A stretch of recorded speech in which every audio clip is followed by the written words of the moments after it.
Welcome to the Colorful Layers podcast, platform for unfiltered women conversations. My name is Khomoto Daji, but you can just call me Moto. I'm a former radio broadcaster with a love for storytelling. Join me each week as we plug up the courage to peel through life's sometimes beautiful or messy, but always colorful life stories and experiences with amazing women from various walks of life. Hello, and welcome to yet another Colorful Layers episode.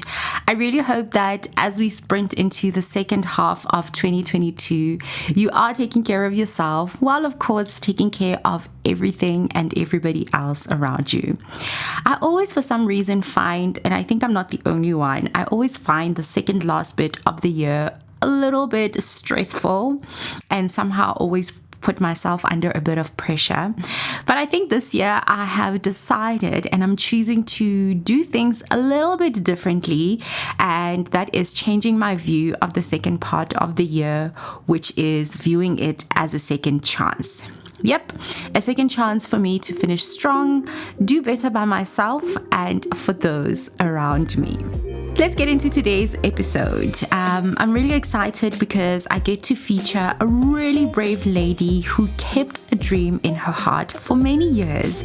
And then one day, in the midst of her successful career in law and a comfortable life, she decided that it was now or never. Her name is Kanyakali, but I will let her introduce herself as well as tell us about why her love for Africa.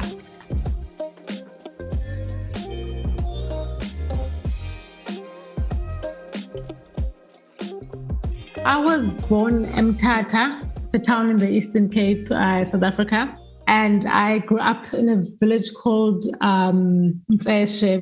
And then I went to school in East London at Clarendon. And after matric, I then went on to University of Johannesburg to study law, which is what I did. And then I eventually then got admitted as a lawyer. And yes, now I have taken a break or sabbatical from law, and I've decided to pursue something that I've always, something that not always, but something that I've been planning to do since university, which is learn about Africa and learn about the different countries and the people and really our roots. So the decision for you to go and study law, was it something like growing up you'd always dreamed of becoming a lawyer, or was it just something that made sense at the time? Like, why the decision to study law? So in grade 11, we had a session where there was a career coach that came to school. And she mentioned that being a lawyer doesn't mean that you have to go to court. There's corporate law, there's so many other different types of law. And that really opened me up, because I always thought that, there's just one route. So knowing that now you can work in companies, that made me interested in law. And that's really what sparked my interest in studying law. And how has the experience, been like, once studying and then obviously getting into working in the industry? Well, it's been great. I think I've learned a lot. I always say that corporate will teach you so much, and whatever you do afterwards, I think it will always play its role. So I've really just had great experience. So I ended up focusing specifically on construction law, which is something that I think that many people don't know about. So that was also quite interesting, learning about construction law specifically and growing in that space. Growing up, were you somebody that was exposed to travel in terms of your family or, surroundings, or is it just something that you aspired to? No, I don't think, I traveled in South Africa sometimes, but not, I think I can remember like maybe 3 or 4 times that I traveled in my childhood, maybe going to Mpumalanga or going to Port Elizabeth. And I didn't really know much about traveling, and I didn't think that I would one day travel, Yeah. Yeah. I was having a conversation with my brother because he recently came back. He was studying abroad. And he was saying to me that a lot of like the young people that were around him, like when it came to holidays, they would go to different countries, they would travel the world, like so second nature for them. And I think I remember growing up, like traveling was going to Bloemfontein in December to go meet my granny, you know what I mean? So I'm just kind of curious to know, what is it about Africa then that caught your attention? So it was actually my lack of knowledge about the continent that caught my attention, because I realized in university when I started meeting different Africans from different countries that I actually didn't know anything about this continent.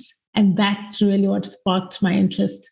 I get you. Because I mean, even now, for instance, if you go on social media and let's say, I don't know, you want to go to Kenya or something, there'll only be, 4 or 5 videos that are telling you about this place versus if you want to go somewhere in Italy, as an example, there'll be so much content really getting into, what the place is about so you can have an idea about it.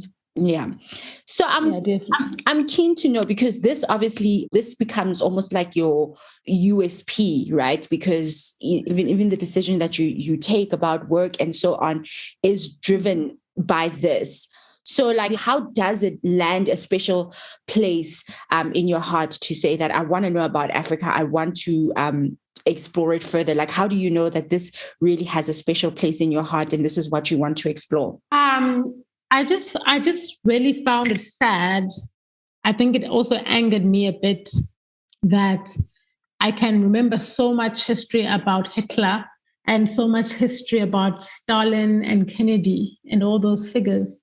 And I didn't know anything about Kwame Nkrumah. I didn't know anything about Thomas Sankara. And I think another thing is, just exploring the continent.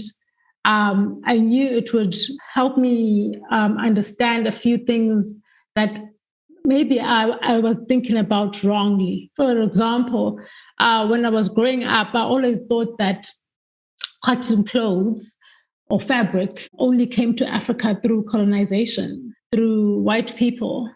And it's only through my travels that I learned that no, we've been in Africa making cotton fabrics. We've been making cotton clothes. We weren't just wearing animal skin, like what I had thought all my life growing up. So I think for me, all these things are like quite touching in my heart. And whenever I experience them, I feel fulfilled because I know that this is what I wanted. And this is what sparked my interest. That feeling of, no, this is not right. This can't be right. That me as an African, I don't know Africa. Coming up on Colorful Layers, Kanya and I discuss why so few of us Africans explore the continent, as well as setting the intention toward her dream. Don't forget to like and subscribe to the Colorful Layers podcast.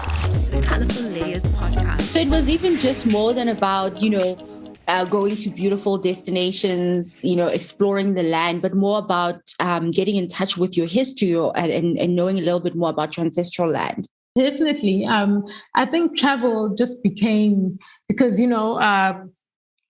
when people ask what kind of content you do, because I have to travel so much, then travel just it takes over everything. But really, the genesis of this traveling or my exploring was to learn and share my experiences with my audience, because I also knew that there's many other South Africans that don't know. That really was the foundation of my exploring the continent.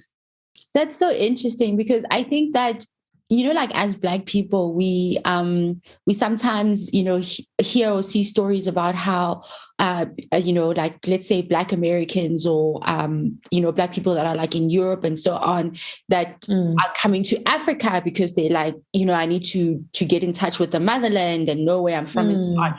Do you think that us as and I'll just make an example as South Africans, but I just mean as Africans as a whole, because we're here, we take for granted the fact that we're here and we don't want to learn more about what the continent has to offer. And why do you think that is? Well, I think definitely we do take for granted. And I think that's because the only way we got to know about the continent was through the news or through social media.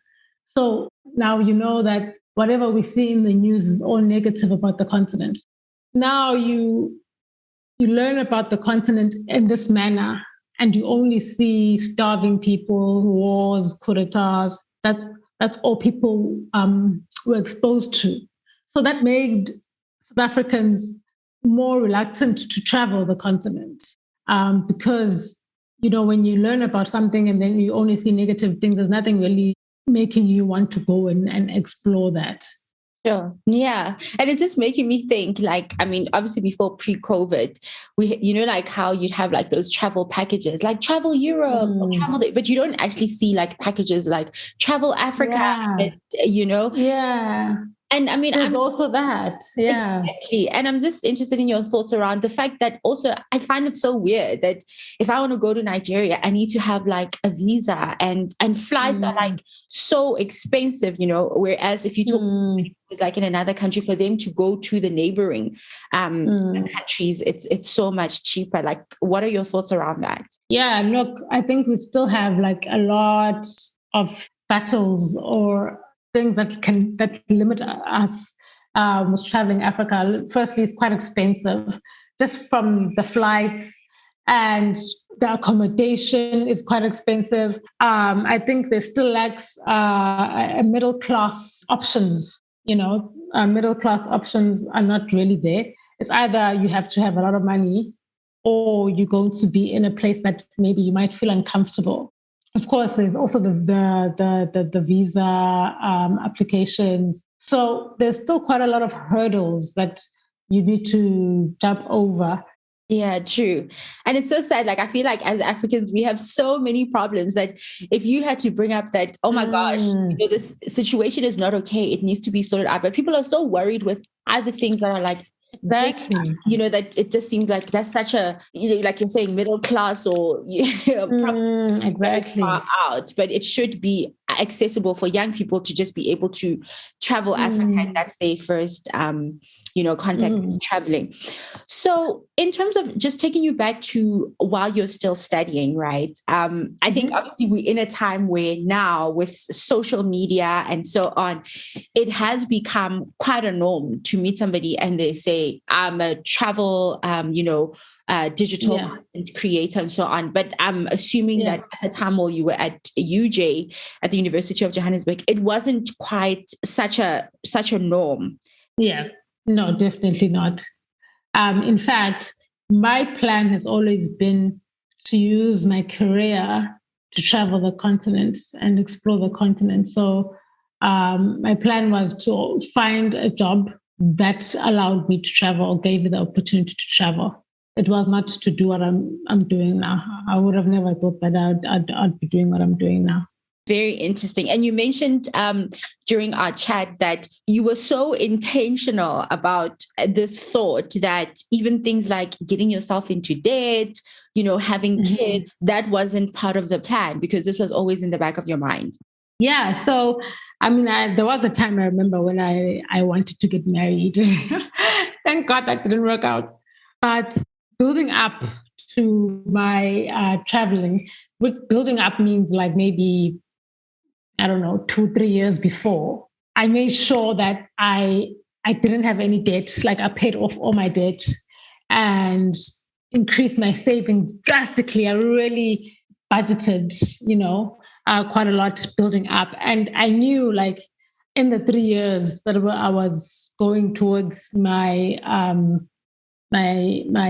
my leaving or traveling, I knew that there were quite a lot of things that I had to get in order. And of course, yes, getting out of debt was one of those things. I didn't want to travel outside with the burden. I didn't want to have any really attachments besides my family and my friends to South Africa because I knew that once I'm gone, I don't know when I'll ever come back. and actually live in South Africa. Wow. Coming up on Colorful Layers, our guest opens up about her decision to leave her successful corporate job, the comfort it brought, and tells us about the beginning of her new explorations. Don't forget to like and subscribe to the Colorful Layers podcast. The Colorful Layers podcast. I just want to move us into a place where we talk about you making the decision to walk away from your career and really take this on. So you obviously started your career. You've built a very successful career. I remember you also mentioned that you're one of the few, Black women in your industry that do what you do. And so, I'm assuming that comes with, when you get into like a successful career path, your lifestyle also, starts to take shape. You kind of get adjust to a way of living. Why the decision to walk away? Were you not happy with, your day-to-day job? What fueled that? Well, I got to a point where I just was thinking, is this it? There has to be more. There has to be more to life. So that was really one of the things that made me know that, okay, I think I'm almost done with this career, and I shouldn't hang on to it, even when I can see that it's not going to work for me going forward. I'm not going to be fulfilled, and I want to. I always work towards being happy and fulfilled. And if there's something I can do about it, I do it. So I knew that there's something I can do about this. And you also mentioned that 2020 was quite a tough year for you. Also something that led to your awakening to give you that last push that you needed to take Definitely. Definitely. 2020 was a tough year, but I think it was also the year that really gave me the push, because COVID happened and we were working from home for a whole year. And I lost quite a lot of family members, including my father, to COVID. And all the so much death happening in South Africa, I was just thinking to myself, I could be one of the people that have died. And is this what I want for my life? Like, if I could die tomorrow, would I be happy? And I was thinking, no, I wouldn't, because I've been planning to do this for so long. And I wasn't getting this job that I wanted that would allow me to travel. I had been applying for so long. And then I decided that, you know what, if this doesn't happen this way, let me find another route to do it. And fortunately, today there's social media. So you can do it yourself and you can get an audience by yourself. And so 2020 was just really an eye-opener that I can actually work from wherever I am in the world. I could be in Gabon working. There's absolutely no difference. Sure. Yeah. So sorry about your loss. And why pick Gabon as your first, point to say this is where I'm going to work remotely at? Yeah. So I wanted to start off with a small country. I also wanted to go to a French-speaking country, because I know that as South Africans, we don't know much about these French-speaking countries. People are always like, when are you going to Nigeria? When are you going to Kenya? When you go to Ghana? And I was like, no, I'm not going there because you know it. I want to go to places that I know you don't know. And so, so for me, it made sense to start off in a smaller country, and a country that I knew no one knew, because every time I told people I'm going to Gabon, they had to Google it to see where the country was situated in Africa. That's so true. Like, I wouldn't be able to point out like where in the map it is, and that's shameful. I'm definitely not proud of that. And how was your experience of Gabon? It was the first time I was away from home for so long. So I ended up being there for 3 months. And I think, just so many emotions, things that I didn't anticipate. Being outside my comfort zone was really tough. And as you say, being a lawyer in South Africa, I got accustomed to a certain lifestyle. And when I got to Gabon, I couldn't afford that lifestyle. Gabon is quite expensive. So that those, inconveniences made things quite difficult for me. But I learned so much about comfort zone. I learned so much about, people and just going out there and meeting people, and people always willing to help, because that's how I found people there. Always, always, always wanting to help.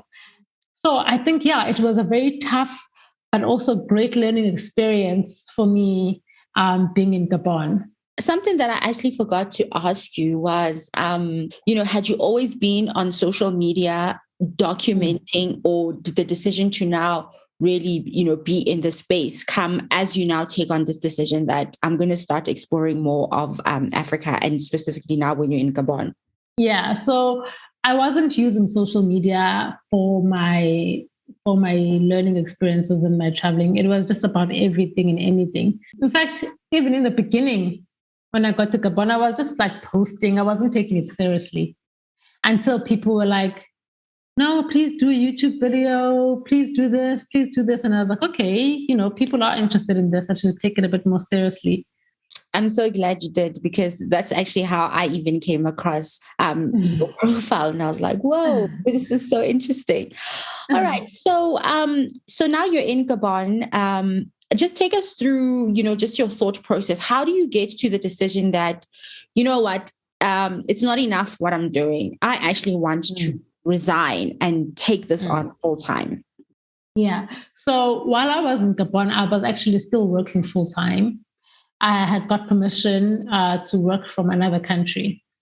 So I realized that I couldn't really explore the country because I had to be at work.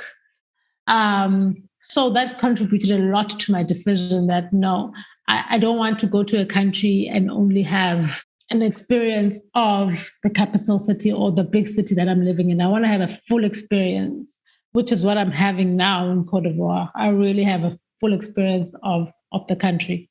What was the big thing like in your head in terms of like from a fear or doubt perspective that said no? And what was the big thing that said yes? And how did you deal with those, I suppose, two opposing, voices in your head? Yeah. So I think the big no was financial stability. And then the big yes, for me was, this has been something that I have wanted for so many years. In fact, I thought I was going to do this in my 20s. Then I moved, time went by so fast. Now I'm in my mid 30s. And I thought to myself, after coming back from Gabon, I can't stop now. Like, if I stop now, I might not be able to leave again. In fact, I remember thinking, I need to move out of my apartment before I go back to South Africa, because if I go back to South Africa and I go back into my apartment, I might not leave. So I actually terminated my lease. My sister moved out my stuff while I was still in Gabon so that I don't go back there. Wow, that is so interesting. The fact that you moved out of your apartment before you came back. Do you think that the trappings of, comfort and lifestyle would have maybe shaken you up because you had also had the opportunity to dip your foot in? Oh, definitely. And I knew it because the way I struggled in Gabon, I knew that if I go back to that apartment and I'm comfortable, I'll drag my feet about leaving. So yeah, definitely. Yeah, people talk about comfort zones, but you don't. I think I didn't know the power of a comfort zone. I just didn't know until I left. Yeah. Which is so interesting because from, let's say, my perspective as somebody who's, looking at you, you just have this vision that it's so easy. Oh my word, you get to travel and whatnot. But like you're saying that there are certain things you had to give up, there's certain comfort you have with your apartment, knowing that money is coming into your account every single month, and having the people that you love around you, like those little things. And it is a lot. It's a lot to give up. It is. I mean, being used to just the comforts and the conveniences I used to have back in South Africa that I don't have now. It's a huge change. And yeah, that's why you need to be quite sure and resolute, because it's easy to just come back home. It's easy to just say, I know this is too much. I'm going back home. Don't forget to like and subscribe to the Colorful Layers podcast. Coming up, Kanya talks us through her new life and realizing her dreams. I always say that for me, even just, going on holiday, like my big things is food. I need to be able to enjoy the food of where I'm going to, or, because you're used to eating it in a certain way. The bathroom, the toilet situation, and how did you adapt to all those different things? Sure. So I sort of really just forgot about being comfortable. I had to leave that behind because that was just going to make things more difficult for me. So I had to just make do with what I had. So there's a lot that I just decided, okay, this, at least for now, while I'm still living on my savings, while I still don't have a consistent income, I can't be spending on a lot of things that I used to spend on in South Africa. So I just decided to just let go of the things, of many things that I was just used to actually. You mentioned to me that you're quite a shy person, and I resonate with that because I'm also very shy. And just the thought, even if it's like somewhere in South Africa, not like an hour away or 2 hours of going away by myself, it just completely intimidates me. Were you not intimidated by the thought of, going by yourself? And if so, like, how did you, encourage yourself to get out of your shell? So I wasn't scared or anything about traveling on my own because I had traveled on my own before. I had, gone to Ghana, Nigeria. And another thing about traveling with people is that people can make holidays unpleasant. Because when I travel alone, whatever obstacle I face, it's just me and getting over that obstacle. And what was the second part of your question again? Getting out of your shell. How did you get out of your shell? Okay, getting out of my shell. I think that took a while. That really took a while. And I think I got out of my shell now when I came to Cote d'Ivoire, and I looked at it as a job. I quit my job and I came to do this, and I planned to somehow make a living out of it. So it then became work. So I didn't have much of a choice. I had to, if I have to approach people for an interview, that's what I need to do. Networking is also quite important when you are in a new country. Absolutely admire that. And I find it so funny when you say, people you almost have to like babysit them. And I also think that when you rely on people, then they let you down because finances are different and priorities are different. Exactly. So, exactly. Yeah. But still on the traveling alone, I'm just interested in hearing your thoughts around safety, especially for women, we all know, the stories that we hear about South Africa, but also there's also a recent story that went quite viral about a young lady traveling in Zanzibar. Do stories like that, do they shake you up? And, what measures do you put in place to make sure that you're safe and you're covered? So I think for me, because I travel slowly, I don't even remember the last time I was in a hotel, actually. So I always either stay with friends, family friends, and then after that, I would move into an apartment. So I don't really have much experience in living in a hotel, but especially coming from South Africa, I understand that, you must always be vigilant and not look like a tourist, because sometimes you look like a tourist and you look very different from the people, and that can make you a target. I think I'm always just vigilant because I was always like that in Johannesburg anyway. Unfortunately, these things happen. And unfortunately, because just going back to the Zanzibar story, the police service, I think in majority of our African countries are not as efficient as we'd like them to be. You spoke about how this whole pursuit is bigger than just going to nice places and so on. And I made a joke the other day. I was like, are you not, looking for love or whatnot? So when you say bigger, right, can you mention like one or two things that, being in Cote d'Ivoire, you've come across, you've discovered, or you've learned that have really meant a lot for you? So when I went to the villages and I learned about how Africans made cotton fabrics, those things, and I also went to another village where they still make jewelry in the way that our ancestors used to make jewelry. So I remember also being in Gabon and finding similarities between one of the languages there and Xhosa, and me experiencing that for myself and seeing similarities between tribes so far away and having similarities with the Xhosa people.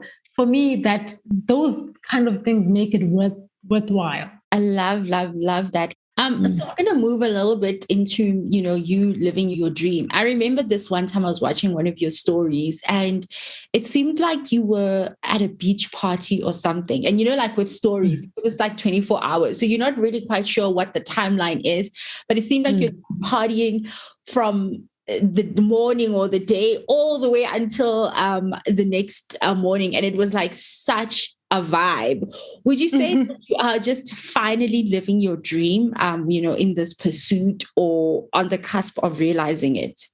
Oh, I'm definitely living it. And when I go to those things, it's just to show the lifestyle, right? It's just to show that you can also have this much fun here.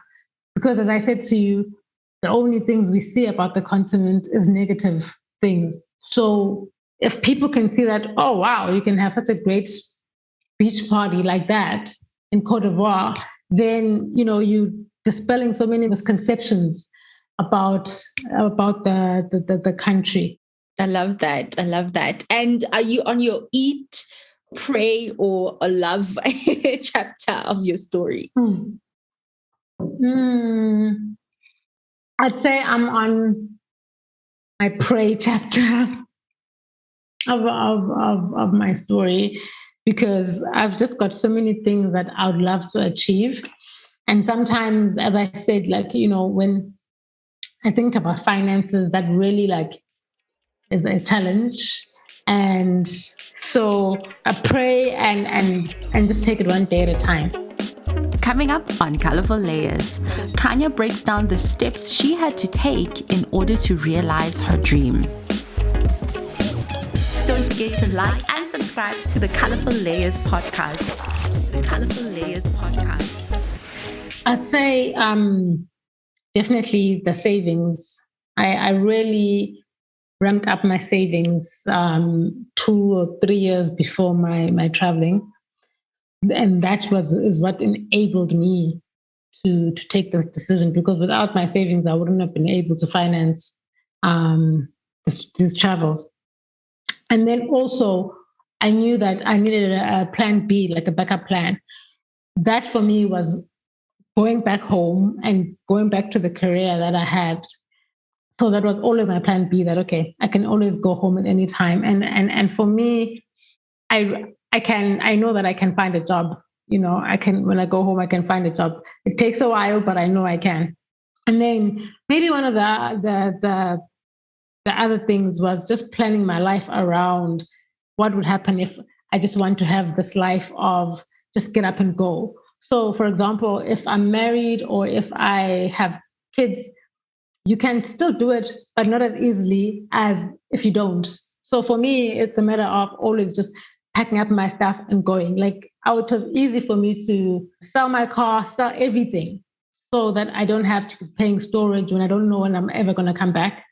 And so I wanted to just let go of everything and start fresh. Literally, all my things were in a suitcase, literally, because everything else was either given away or it was sold. Wow, there was no half measures. You went full in. Full in. I didn't want any issues left behind in South Africa. So brave. Interesting. And earlier on, we spoke about, how you are obviously working on securing, certain deals and opportunities. So is that something that for somebody in your position or doing what you're doing, you constantly have to be mindful of, in terms of to be able to help you to sustain this lifestyle? And what advice would you give to somebody who's, starting on this journey? Yeah, so I'm always looking for opportunities because I'm quite aware that, you know, I don't want to go to my plan B. I really don't want to go to my plan B. So I always then try to look for opportunities. And it's not easy at all because I can't practice law here. I don't speak the language here fluently. So it's about adapting and seeing what can I do? What other skills can I do? Or what other skills do I have that I can make a living out of? I can consult maybe. I've got a lot of knowledge about South Africa and South African business.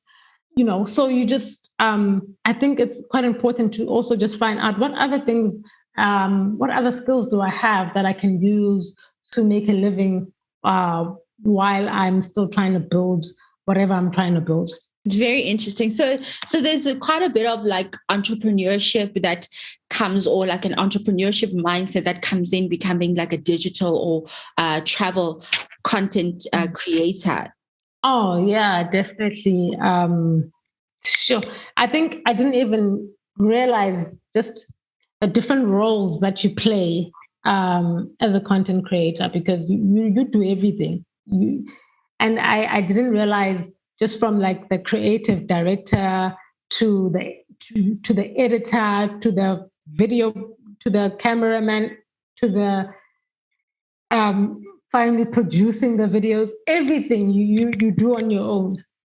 And the most important thing is just keep producing and being consistent. And this is so time consuming.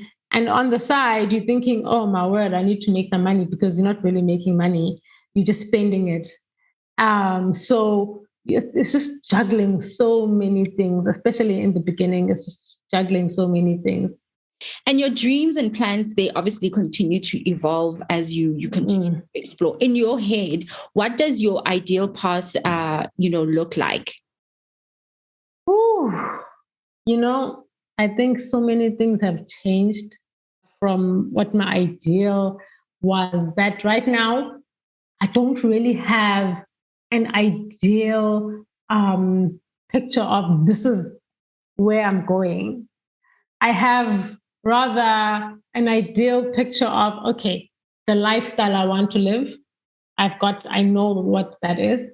I know what the kind of impact I want to do with regards to sharing information about the continent to people that don't know and don't have the opportunity to travel. And also, I have an idea about just bridging the gap between the English speaking and the French speaking African countries. That's really one of my big goals. So, how I'm going to get to those can take any direction. And that's what I've learned in this past year. And ultimately, I want to get to those goals in whatever means or route that I take. I love it, and it's like such an experience of a lifetime. Absolutely sitting here and just admiring. So, is Africa living up to your expectations? And are there any specific countries that you're earmarking next? Living in Cote d'Ivoire, definitely it's up to my expectations because I knew that it's a bigger country than Gabon, and I'd have more opportunities and I'd meet more people. I think coming from South Africa, I think we take South Africa for granted so much because I still don't have the conveniences that I used to have in South Africa, but I'm still living the dream that I wanted to live. And I think from here, I want to use Cote d'Ivoire as my base to be able to travel to other African countries in the region. So it could be any country for me, but I love to travel to the French-speaking countries because I know those are the countries that we don't know. So that's the plan, to use Cote d'Ivoire as my base and not necessarily living out of my suitcase, but knowing that, okay, I can just go back to Cote d'Ivoire, go back to my apartment. I love that. I love that. Well, Kanya, this has been absolutely amazing.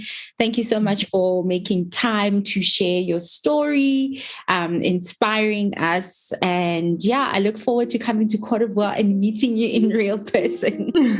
Thank you. Thank you for having me. Amazing. And just like that, we are at the end of another episode. Be sure to follow kanya.kali on Instagram as well as YouTube and catch all of her amazing adventures and learnings of our beautiful ancestral land. Thank you so, so much for making time yet again to listen to another episode. Your support and time is highly appreciated. Be sure to subscribe if you haven't to the channel, and also be sure to check out some of our other previous episodes. You definitely will not regret it.